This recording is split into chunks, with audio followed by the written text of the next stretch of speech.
లోకేష్ ట్వీట్తో ట్రోల్స్కి గురవుతున్న జగన్ వివరాల్లోకి వెళ్ళినట్లయితే మీకు గుర్తుందా 2019 ఎన్నికలకు ముందు ఇదే నారా లోకేష్ని వైసీపీ వాళ్ళు ఏ రకంగా హ్యూమిలియేట్ చేశారు, ఎన్ని ట్రోల్స్కి గురి చేశారు. ఆ తదుపరికి అధికారంలోకి వచ్చిన తర్వాత పేటరేగిపోయారు. తీరా కట్ చేస్తే వారు వీరవటం వేరు, అంటే లోకేష్ గారు ట్రాన్స్ఫర్మేషన్ అవడం వేరు, వీరు వెనక్కి రావడం ఇంకొక ఎత్తు. అంటే ఈయన ముందుకెళ్ళారు, ఈయన ముందుకెళ్ళకపోగా పోనీ అక్కడ ఆగినా పర్వాలేదు, అక్కడి నుంచి వెనక్కి వచ్చారన్నమాట, రివర్స్. సో మామూలుగా జగన్మోహన్ రెడ్డి గారు అంతా రివర్సింగ్ అంటారు కదా, దానికి తగ్గట్టుగా ఆయన కూడా రివర్స్ వచ్చారు. ఎందుకు చెబుతున్నానంటే ఈరోజు ఏదైతే దీనికి ముందు నేను ఇందాక ఒక వీడియో చేశాను కదా, చారిత్రాత్మకమైన తప్పు చేశారు జగన్మోహన్ రెడ్డి అని చెప్పేసి, ఇది అమరావతి రాజధాని పైన.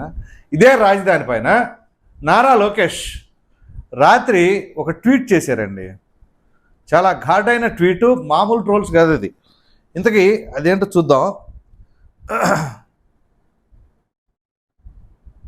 ఒకే రాష్ట్రం ఒకే రాజధాని మా నినాదం, అభివృద్ధి వికేంద్రీకరణ మా విధానం, అమరావతిపై మీ స్టాండ్ ఏంటి, జేటర్న్ జగన్ గారు అని చెప్పేసి అడిగారు. అలాగే ట్యాగ్ చేసి ఇంకొక ఆడియో వీడియో క్లిప్ కూడా పెట్టారు, అదేంటో చూద్దాం. అంటే ఆయనకి ఒక ఇదేశారనమాట, నీకు ఏదైనా సరే అసెంబ్లీకి వచ్చి మాట్లాడవచ్చు కదా,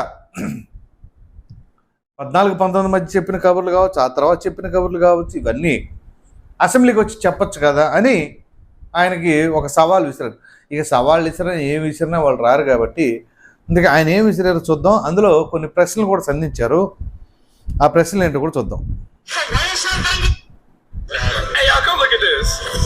నేనైతే చెప్తా ఉన్నా, ఇదే క్యాపిటల్ సిటీలో స్థలం కొనుక్కొని ఇల్లు కట్టుకొని ఇక్కడే ఉండబోతానని కూడా చెప్తా ఉన్నా.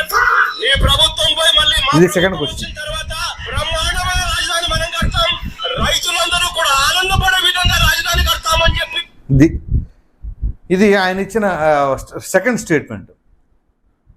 ఫస్ట్ స్టేట్మెంట్ ఏమో అమరావతిలోని ఇల్లు కట్టుకోబోతున్నానని, రెండవది వచ్చేసి నేను అసలు రాజధానిలో రైతులందరూ కూడా హాయిగా ఉండేలాగా చేశారుగా, చూసాము అందరం.